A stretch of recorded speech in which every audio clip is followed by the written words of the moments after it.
ખબર છે એટલે સૌ સમાજના આગેવાનોને કદાચ કોઈથી શરમાતા હોય, દબાઈ બેઠા હોય, હજી બે કઈ કારણ છે આપણે કદાચ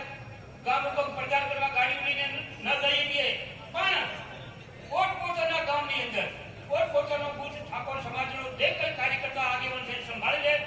અને હું પણ આપને ખાતરી આપું છું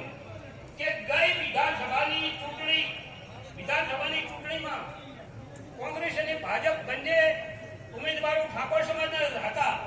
છતાં હું જાહેરમાં આ મારી વાત નોંધણી કરતો નથી લો, છતાં હું જાહેરમાં તમને ખાતરી આપું છું કે ગઈ વિધાનસભાની ચૂંટણી કરતા